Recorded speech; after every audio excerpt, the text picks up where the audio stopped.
본문 말씀을 보겠습니다. 오늘의 본문 말씀은 고린도전서 15장 12절부터 22절까지 말씀을 봅니다. 제가 읽어드리겠습니다. 그리스도께서 죽은 자 가운데서 다시 살아나셨다 전파되었거늘 너희 중에서 어떤 사람들은 어찌하여 죽은 자 가운데서 부활이 없다 하느냐. 만일 죽은 자의 부활이 없으면 그리스도도 다시 살아나지 못하셨으리라. 그리스도께로서 만일 다시 살아나지 못하셨으면 우리가 전파하는 것도 헛것이요 또 너희 믿음도 헛것이며 또 우리가 하나님의 거짓 증인으로 발견되리니 우리가 하나님이 그리스도를 다시 살리셨다고 증언하였습니다. 만일 죽은 자가 다시 살아나는 일이 없으면 하나님이 그리스도를 다시 살리지 아니하셨으리라. 만일 죽은 자가 다시 살아나는 일이 없으면 그리스도도 다시 살아나신 일이 없었을 터이요. 그리스도께서 다시 살아나신 일이 없으면 너희의 믿음도 헛되고 너희가 여전히 죄 가운데 있을 것이요 또한 그리스도 안에서 잠자는 자도 망하였으리니 만일 그리스도 안에서 우리가 바라는 것이 다만 이 세상의 삶뿐이면 모든 사람 가운데 우리가 더욱 불쌍한 자이리라. 그러나 이제 그리스도께서 죽은 자 가운데서 다시 살아나사 잠자는 자들의 첫 열매가 되셨도다. 사망이 한 사람으로 말미암았으니 죽은 자의 부활도 한 사람으로 말미암는도다. 아담 안에서 모든 사람이 죽은 것 같이 그리스도 안에서 모든 사람이 삶을 얻으리라. 아멘. 오늘 하나님의 말씀의 제목은 부활의 증인으로 살자라는 제목으로 함께 하나님의 말씀을 생각해 보도록 하겠습니다. 하나님의 부활의 증인으로 살자라는 것이죠. 오늘은 부활주일입니다. 부활주일은 항상 우리가 마음속에 감격하고 또 벅찬 감동으로 살게 되는 것, 이것은 우리가 부인할 수 없습니다. 왜냐하면 이 부활이라고 하는 것은 캄캄한 인생, 죽음의 인생, 삶의 빛을 잃어버린 인생에게 있어서 큰 감동을 선사하기 때문이죠. 그래서 우리는 기쁘지 않을 수가 없는 날이 바로 이 부활절이라고 할 수 있습니다. 그런데 우리는 이 부활주일에 코로나19로 인해서 성전에서 예배를 드릴 수 없는 그런 아픔이 있지만, 그러나 우리가 이 부활의 아침에 우리는 하나님을 향하여 부활하신 예수님을 찬양하는 은혜가 있어야 될 줄로 믿습니다. 우리는 부활주일에 이런 찬양을 합니다. 할렐루야 우리 예수 부활 승천하셨네. 세상 사람 찬양하니 천사와 나파도다. 구주 예수 부활하사 사망 권세 이겼네. 구주 예수 부활하사 사망 권세 이겼네. 아멘. 우린 161장의 찬송을 이렇게 부활절에 찬송하기도 합니다. 사랑하는 성도 여러분, 부활의 아침에 먼저 모든 성도 여러분 한 사람 한 사람에게, 가정에게, 오늘 비디오 앞에 아니면 영상 앞에 무릎 꿇는 여러분들에게 하나님의 은혜와 능력과 은총과 소망이 넘치시기를 먼저 간절히 축원하고 축복합니다. 여러분, 우리가 성경 말씀을 아는 것처럼 예수님께서 부활하셨을 때에 예수님을 부활한 사람들이 참 많이, 부활을 목격한 사람들이 참 많이 있었습니다. 그 부활하신 예수님을 목격한 사람에 대한 기록이 성경 곳곳에 숨겨져 있는 것 여러분들 아시죠? 예수님의 제자들이 두려운 가운데 떨고 있을 때에 예수님은 다락방에 나타나셨습니다. 너희에게 평안이 있을지어다. 주님은 그렇게 그들에게 나타나셨죠. 예수님에게, 죽은 시체에게 향유를 붓기 위해서 무덤가를 찾은 여인에게 예수님은 또한 나타나셨습니다. 슬픔 가운데 엠마오로 내려가는 두 제자에게 예수님은 찾아오셔서 예수님에 대한 말씀을 풀어주시는데 그들의 마음이 뜨거워지고 감동하는 역사가 있었습니다. 어느 날은 예수님께서 500여 형제에게 일시에 예수님의 부활하신 그 몸체를 보여주신 사건도 있습니다. 또 어떤 경우에는 도마와 같은 사람은 예수님의 부활을 믿지 아니하므로 내가 그 예수님을 만나기 전에는 나는 못 믿겠어요. 나는 그 예수님의 손과 발에 손을 넣어보기 전에는 못 믿겠어요 라고 하는 그 도마에게 예수님은 나타나셔서 그에게 손과 옆구리에 손을 넣어 만져보라고 말씀하셨습니다. 그리고 오늘 고린도서의 저자인 사도 바울도 그가 다메섹 도상에서 부활하신 예수님을 만나게 된 것이죠. 여러분, 오늘날 우리 시대는 부활의 시대, 부활의 주님을 무엇으로 만납니까? 먼저 믿음으로 만납니다. 그런데 이 땅에는 부활을 믿지 않는 사람들이 상당히 많습니다. 심지어 교회 안에 있는 성도들 가운데서도 난 부활을 믿을 수가 없어요. 부활이 안 믿어져요. 라는 사람들이 있죠. 여러분들도 부활을 믿지 않습니까?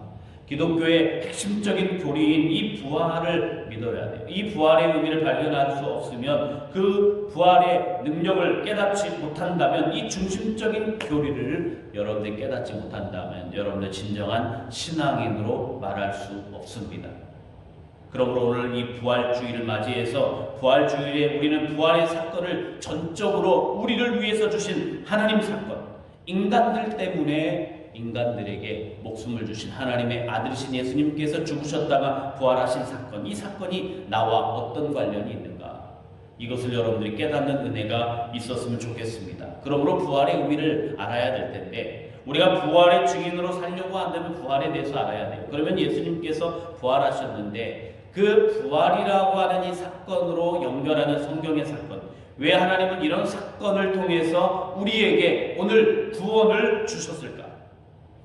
먼저 오늘 성경은 기록하기를 인간은 죄로 말미암아 죽었었다라고 기록하고 있습니다.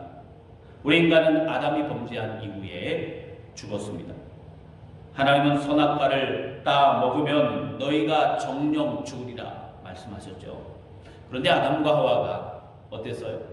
그것을 믿지 않은 것, 거기에 순종하는 절대적인 복종함을 갖지 않았던 것, 그래서 불순종함으로 금단의 열매를 따먹고 말았습니다. 그러니까 오늘 성경 고린도전서 19장 22절에 기록하기를 아담 안에서 모든 사람이 죽은 것 같이. 자, 인류가 왜 죽었느냐? 아담이 범죄함으로 인류에게 죽음이 찾아오는 거예요. 아담의 범죄한 사건, 금단의 열매를 따먹은 사건, 불순종의 결과 인간들에게는 죽음이 찾아왔습니다. 죽음의 존재, 사망 안에 갇힌 존재. 그러므로 성경은 아담 안에서 모든 사람이 죽었다라고 말을 하고 있어요. 그러니까 이 아담 안에서 죽게 되었는데 그 사망에 이르게 된 원인이 뭐냐 하면 죄라고 하는 거예요. 우리는 바로 죄 때문에 죽은 겁니다. 죄로 말미암아 우리는 죽은 거예요. 죄의 삭은 사망이라고 로마서 3장 23절에 우리에게 말씀하고 있지 않습니까? 에베소서 2장 1절부터 3절까지의 말씀에 보면 우리는 허물과 죄로 죽었다라고 선언하고 있죠. 한번 말씀을 볼까요? 에베소 2장 1절부터 3절까지 보면 그는 허물과 죄로 죽었던 너희를 살리셨도다. 허물과 죄로 죽었던 너희. 그때에 너희가 그 가운데서 행하여 이 세상 풍속을 쫓고 공중의 권세 잡은 자를 따랐으니 곧 지금 불순종의 아들들 가운데서 역사하는 영이라. 전에는 우리도 다 그 가운데서 우리 육체의 욕심을 따라 지내며 육체와 마음에 원하는 것들을 하였다. 그러니까 우리가 허물과 죄로 죽어버린 인생, 예수님을 만나기 이전의 인생, 부활의 소망을 갖지 않는 이전의 인생의 삶의 모습은 어떤 모습이죠? 세상 풍습을 따라갑니다. 공중의 권세 잡은 자에게 완전히 복종했습니다. 불순종의 아들들 가운데 역사하는 영, 귀신의 영, 사탄의 영을 따라가며 우리 인생을 살았던 겁니다. 이것을 오늘 표현하기를 육신의 욕심을 따라 지내며 육체와 마음이 원하는 대로 살았다. 이게 바로 죄악 가운데 허물로 죽어버린 인생들의 삶의 형태와 모습입니다. 이런 삶이 영적인 죽음의 상태의 삶으로 살아가던 인생의 모습을 잘 표현하고 있는 말씀이라고 할 수 있습니다. 그러므로 사랑하는 성도 여러분, 여러분들 부활을 어떻게 생각하십니까? 불신자들은 죽음에 대해서 죽었다 이것을 믿으려고 하잖아요. 내가 죽었다라고 하는 것 듣기 싫어합니다. 죽음이라는 게 뭐예요? 하나님과의 관계 단절이에요. 죄로 말미암아 하나님께로부터 인류가 어떻게 돼요? 쫓겨납니다. 쫓겨나게 되고 죽음에 이르러 그들은 소망 없는 인생을 이 땅에서 살다가 이 땅에서 결국은 때가 되면 흙으로 맞기 때문에 흙으로 돌아가는 것. 이게 죽음으로 끝나는 거예요. 성경은 말하기를 우리는 죽었다라고 선언하죠. 우리는 죽었습니다. 사망이 우리 위에 왕노릇했습니다. 로마서 5장 12절에서 15절에 있는 표현처럼 사망이 우리 안에 왕노릇했는데 그 성경의 표현은 뭡니까? 이러므로 한 사람으로 말미암아 죄가 세상에 들어오고 죄로 말미암아 사망이 왔나니 이와 같이 모든 사람이 죄를 지었으므로 사망이 모든 사람에게 이르렀느니라. 죄가 율법 있기 전에는 세상에 있었으나 율법이 없을 때에는 죄를 죄로 여기지 아니하느니라. 그러나 아담으로부터 모세까지 아담의 범죄와 같은 죄를 짓지 아니한 자들 위에도 사망이 왕노릇하였나니 아담은 오실 자의 표상이라.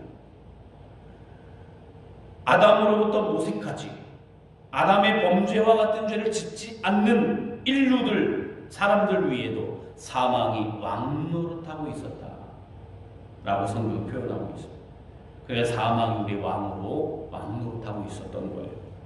사랑하는 성도 여러분, 그 결과 우리 인간은 죽음 안에 놓여 있었던 거예요. 죽음 안에. 그런데 죽음의 문제는요, 어떻게 해결합니까? 죽음으로 해결하는 거예요.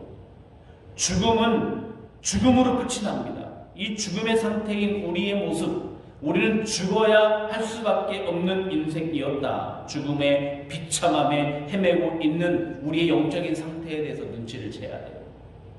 세상 사람들은 내가 죽음에 이르렀다. 내가 죽음의 병에 걸려 있다. 그러므로 내가 사망의 왕노릇하는 그 아래 굴복되어 있다. 라고 하는 것을 깨닫지 못해요. 죽음은 우리를 병들게 합니다. 죽음은 인생을 미친 것처럼 살게 하다가 결국은 죽음으로 마감하게 해요. 여러분, 코로나19가 유행하고 있습니다. 일부가 유행하고 있죠. 사람들은 죽음의 공포에 떨고 있습니다. 지금 세계적으로 많은 사람들이 코로나로 죽어가고 있고 지금도 죽고 있습니다. 그런데 이 죽음이라고 하는 것은 인류에게 예견된 거예요. 불행스럽게도 인간은 전염병으로 죽거나 전쟁으로 죽거나 병에 걸려 죽거나 자연재해로 죽거나 기타 사건 사고 등으로 죽기도 합니다. 쓰나미에 어느 날 수십만 명이 죽기도 하고 인간은 결국은 다 태어나서 결국은 죽음으로 생애를 마감하는 것. 이게 인간의 모습이에요. 그러니까 하나님께서 에스겔에게 어느 날 에스겔 37장에 에스겔 골짜기에서 죽어있는 뼈들을 보여줍니다. 완전히 탈골된 흰 뼈들이 온 천지에 깔려 있는데 그 깔려 있는 뼈들을 하나님께서 에스겔에게 보여주면서 말하기를 에스겔아, 이 뼈들이 능히 살겠느냐라고 물어요. 그 뼈가 무엇입니까? 죽음을 상징하는 거예요. 죽어있는 인류를 상징하는 거예요. 먼저 1차적으로는 이스라엘 백성들의 죽음의 상태를 표현하지만 그러나 그 뼈는 죽어있는 인류, 죽음 아래 있는 인류, 죽어버린 인류의 모습을 표현하고 있는 거예요. 우리는 고난주간을 지냈고 이제 부활주의를 맞이했습니다. 예수님의 당하신 고난의 사건은 바로 우리의 죽음과 관련된 사건이에요. 우리 인간은 죄로 말미암아 죽었습니다. 죽어버린 인간, 이 죽어버린 인간을 구할 수 있는 방법이 무엇인가?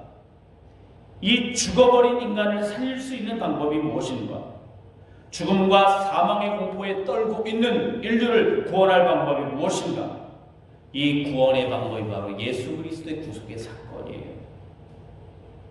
그러면 예수님께서 우리를 이 죽음으로부터 구원하시기 위해서 어떻게 하셨습니까? 오늘 성경에 표현하기를 예수님께서 두 번째 사망 권세를 이기고 부활하셨다. 사망 권세를 이기고 살아나셨다라고 선언하셨습니다. 여러분 아시다시피 예수님은 하나님의 아들이셔요. 예수님은 이 땅에 육신을 입고 오신 하나님의 아들입니다. 우리를 구원할 계획을 가지고 죽어버린 인간을 살리시려고 직접 인간의 육신을 입고 인간의 몸을 입고 2000년 전에 이 땅에 아기 예수님으로 오셨습니다. 그리고 33년을 사시면서 우리를 위해서 모든 구원의 길을 다 완성하셨습니다. 그것은 바로 예수 그리스도께서 죄인들을 죽음에 이르게 하는 죄의 문제에서 살게 하시는 이 문제를 해결하려고 예수님은 이 땅에 오신 거예요. 그 일을 위해서 예수님은 십자가를 지셨습니다. 하나님의 아들이신 예수님, 죄가 없으신 예수님이 어느 날 인류의 모든 죄를 다 뒤집어 쓰고 십자가에 올라가셨습니다. 아버지 하나님께서는 십자가에 오르신 예수님을 보셨습니다. 인류의 죄를 뒤집어 쓰고 십자가에 죽어가는 예수님의 모습을 보셨습니다. 인류를 위해서 죄의 문제를 해결하기 위해서 희생제물로 하나님 앞에 드려지는 예수 그리스도의 속죄 제사를 하나님은 받아주셨습니다.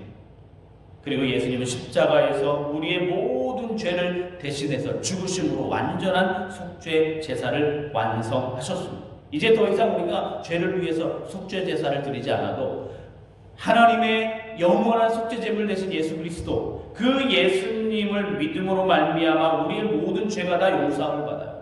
여러분, 왜 인간이 죽었습니까? 죄의 문제로 죽었어요. 근데 그 예수님께서 우리의 모든 죄를 짊어지고 십자가에서 완벽하게 하나님의 아들이신 예수님이 죽으신 거예요. 인간의 육신을 입고 오신 예수님, 신성과 인성, 완전한 인성을 가지고 계셨던 그 예수님께서 우리 인간이 당하는 고통과 고난과 아픔을 다 당하셨고, 그 모든 고난 가운데 예수님은 십자가를 주시고 아픔을 당하시고 십자가에서 죽으셨습니다. 그리고 그 예수님이 십자가에 완전히 죽으셨다라고 하는 성경적 표현이 뭡니까? 예수님께서 다 이루었다 하셨습니다. 그리고 그 영혼이 떠나가셨다. 여러분, 어떤 사람이 예수님이 안 죽었다고 말해요. 그러나 예수님 죽으셨어요. 예수님은 확실하게 영혼이 떠나가셨습니다. 그분은 운명하셨습니다. 그리고 그 예수님은 십자가에서 죽은 것을 확인하고 병종들에 의해서 예수님의 옆구리에 있는 창으로 찔림으로 모든 피와 물방울 하나까지 다 쏟아내셨습니다. 그리고 예수님은 아리마대 사람 요셉의 묘실에 장사되었습니다. 예수님의 죽으신 것은 확실해요. 그런데 중요한 것은 뭡니까? 그 예수님께서 부활하셨다는 거예요. 예수님께서 사흘째 되는 날 예수님은 사망 권세를 깨뜨리고 살아나셨습니다. 예수님은 하나님이셨기 때문에 그분은 근본 완전한 인간으로 오셨지만 그분은 또한 완전한 하나님이셨기 때문에 그분은 영원히 사망 아래 갇혀 있을 수 있는 존재가 아니라 그분은 사망 권세를 이길 수 있는 하나님이셨어요. 인류의 죄를 짊어지고 그분이 돌아가셨지만 예수님은 죽음의 권세, 사망의 권세를 깨뜨리고 그 사망 권세를 이기고 부활하셨습니다. 그러므로 마지막 요한계시를 보면 예수님께서 그 사망도 음부에 던지셔요. 이 사망 권세를 깨뜨리신 예수님, 그 예수님께서 사망 권세를 깨뜨리고 부활하셨습니다. 여러분, 그것을 믿습니까? 여러분, 그것을 확신합니까? 그러므로 고린도전서 15장 20절 뭐라고 선언합니까? 그러나 이제 그리스도께서 죽은 자 가운데서 다시 살아나사 잠자는 자들의 첫 열매가 되셨도다. 사망이 한 사람으로 말미암았으니 죽은 자의 부활도 한 사람으로 말미암는도다. 하나님의 아들이신 예수님께서 죽은 자 가운데서 살아나셔서 잠자는 자들의 첫 열매가 되셨습니다. 인류에게 한 사람 아담으로 말미암아 사망이 찾아왔지만 그러나 한 사람 예수 그리스도로 말미암아 모든 사람이 이제 부활할 수 있는 자격을 얻게 되었습니다. 근데 여러분, 고린도 전서를 기록할 당시 사도 바울에게 들려왔었던 고린도 교회의 소식이 있었습니다. 그것은 어떤 사람들이 예수님의 부활 사건을 부인한다는 거예요. 예수님께서 사망에서 부활하셨는데, 죽음을 이기고 부활하셨는데, 야, 예수님의 부활은 믿을 수가 없어. 예수님의 부활이 정말 일어날 수 있을까? 라고 의심하는 사람들이 있었습니다. 인정하려고 하지 않은 거예요. 예수님의 부활을 믿을 수 없는 신화적인 존재라고, 신화적인 이야기라고 생각을 하는 거예요. 그래서 고린도전서 10장 12절에 사도 바울이 외칩니다. 그리스도께서 죽은 자 가운데서 다시 살아나셨다 전파되었거늘 너희 중에서 어떤 사람들은 어찌하여 죽은 자 가운데서 부활이 없다 하느냐라고 사도 바울이 고린도 교인들을 향하여 책망합니다. 고린도에 보낸 편지 글에서 하나님의 복음을 희석시키는 복음을 파괴시키는 부활을 부인하는 사람들이 그리스의 복음을 완전히 변질시키는 그 주장에 대해서 사도 바울은 단호하게 꾸짖습니다. 너희가 그리스도 예수께서 살아나셨다고 많은 증인들이 전파해 주었는데 왜 너희가 그리스도가 살아나지 않았다, 부활이 없다 라고 주장하느냐 라고 책망하고 있는 것이죠. 사랑하는 성도 여러분, 예수님은 살아나셨습니다. 믿습니까? 예수님은 부활하셨습니다. 여러분들 그것을 확신합니까? 부활이 없으면 기독교의 교리는 가짜인 거예요. 부활의 능력이 없으면 부활의 소망이 없는 기독교는 가짜예요. 그러므로 오늘 우리가 이 부활의 증인이 되려면 부활의 의미를 깨달아야 되겠죠. 그러므로 세 번째 부활의 의미를 우리가 깨달아야 됩니다. 부활은 기독교의 핵심이에요. 예수님의 사역이 이 부활과 관련이 되어 있습니다. 여러분 예수님의 큰 사역을 아시죠? 예수님은 동정녀 탄생하셨어요. 십자가에 죽으셨어요. 그리고 예수님은 부활하셨어요. 승천하셨어요. 그리고 재림하실 거예요. 이게 예수님의 큰 5대 사역입니다. 그 이 5대 사역 안에 부활이라고 하는 이 구원의 사건, 이 부활은 구원의 완성 지점이에요. 그러므로 이 부활로 말미암아 인류에게는 생명의 역사, 새 생명의 역사가 시작이 된 거예요. 근데 여러분, 현대 교인들 가운데서도 부활이 없다라고 주장하는 사람들이 있는데 여러분 기독교에서 부활을 빼면 어떻게 될까요? 기독교에서 부활이 없다, 부활의 교리를 완전히 제거해버린다면 기독교는 어떻게 될까요? 오늘 고린도전서 15장 13절부터 17절까지 아니 19절까지 이 부활이 없다, 기독교에 부활이 없다라고 하면 우리 믿는 자들, 복음 전파자들, 성도들은 어떻게 되는가? 한번 여러분 볼까요? 13절부터 보면은 이렇게 기록됩니다. 만일 죽은 자의 부활이 없으면, 자, 죽은 자의 부활이 없으면 그리스도도 다시 살아나지 못하셨으리라. 14절, 그리스도께서 만일 다시 살아나지 못하셨으면 우리가 전파하는 것도 헛것이요 또 너희 믿음도 헛것이며 15절, 또 우리가 하나님의 거짓 증인으로 발견되리니 우리가 하나님이 그리스도를 다시 살리셨다고 증언하였습니다. 만일 죽은 자가 다시 살아나는 일이 없으면 하나님이 그리스도를 다시 살리지 아니하셨으리라. 16절, 만일 죽은 자가 다시 살아나는 일이 없으면 그리스도도 다시 살아나신 일이 없었을 터이요. 17절, 그리스도께서 다시 살아나신 일이 없으면 너희의 믿음도 헛되고 너희가 여전히 죄 가운데 있을 것이고 18절, 또한 그리스도 안에서 잠자는 자도 망하였으리니 만일 그리스도 안에서 우리가 바라는 것이 다만 이 세상의 삶뿐이라면 모든 사람 가운데 우리가 더욱 불쌍한 자이리라 라고 사도 바울이 부활이 없으면, 부활이 일어나지 않았다면 이런 일들이 일어날 것이라고 말합니다. 사랑하는 성도 여러분, 부활이 없다면 어떻게 될까요? 부활이 없으면 여러분 우리가 전파하는 것, 믿는 것 다 헛것이에요. 부활이 없다면 우리는 거짓 증인이에요. 부활이 없다면, 예수님의 부활이 없다면 지금 우리의 믿음이 헛된 것이고 여전히 우리는 죄 가운데 있게 되는 거예요.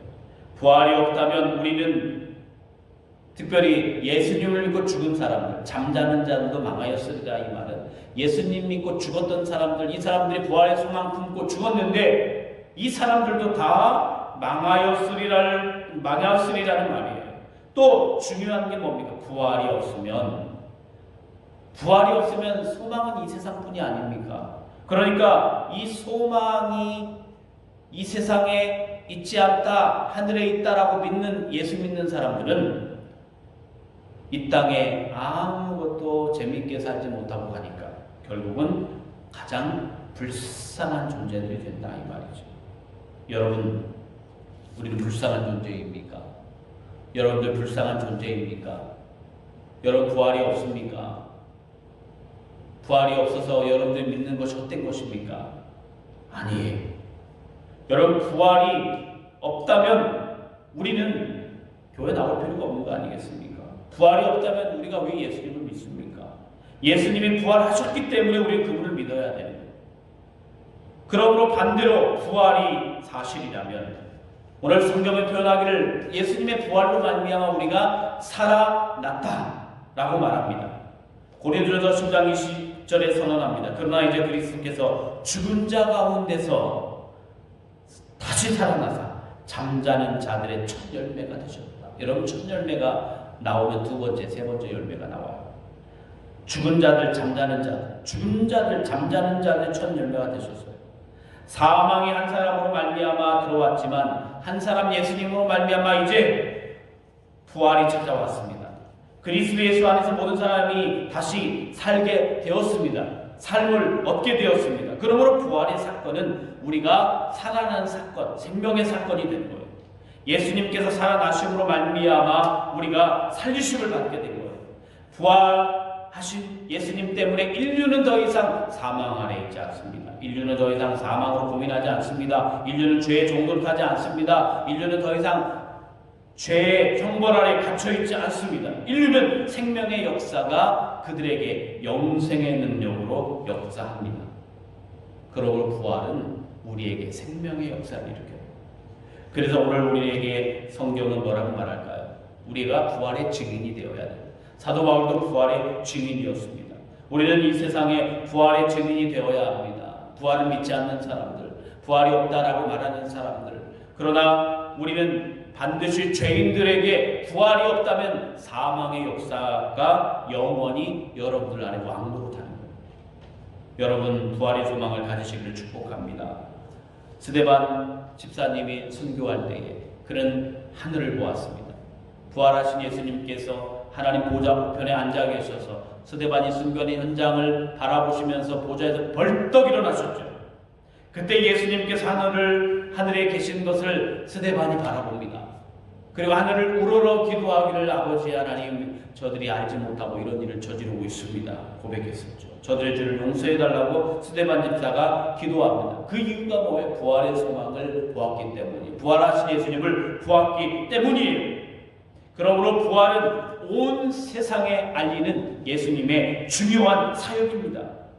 여러분, 코로나19로 인해서 절망하는 세상, 코로나19로 인해서 사업이 막혔습니다. 모든 해외여행이 중단됐습니다. 경제적으로 어렵다고 말하는 시대가 됐습니다. 세상이 고통당하고 아파합니다. 이런 현장에 부활의 소망이 치료의 역사를 발휘해야 되는 시대예요. 부활이 이 시대의 소망입니다. 부활이 이 시대의 생명입니다. 죽어가는 이들에게 붙들 수 있는 건 부활밖에 없어요. 에스겔 골짜기에 마른 뼈가 성령의 바람이 불어나면서 살아나고 큰 군대가 되었던 것처럼 고민과 아픔 속에 있는 인류가 이 부활의 소망을 붙들고 간다면 이 인류에게는 진정한 소망이 있는 거예요. 사랑하는 성도 여러분, 부활을 붙드시기를 축복합니다. 한 남자가 사막에서 길을 헤매고 있었습니다. 몸은 지칠대로 지쳤습니다. 배도 고픕니다. 목이 마릅니다. 점점 죽어갑니다.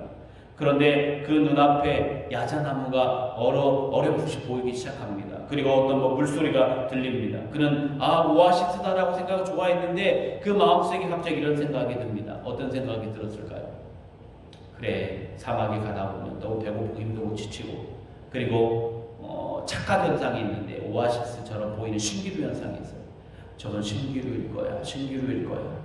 그러다가 결국은 이 사람이 그 현장에서 쓰러져 죽고 말았습니다. 그리고 그 옆을 지나가던 나그네들이 이 시체를 발견한 거예요. 근데 그 시체 바로 근처에 오아시스가 있었던 거예요.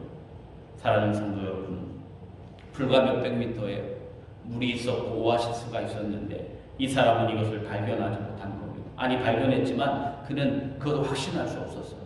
여러분, 부활은 확신이 필요합니다. 부활의 능력이 있습니다. 여러분, 부활을 믿어야 되는데 우리가 오아시스를 발견한 것처럼 우리가 이 부활은 우리에게 오아시스와 같은 거예요.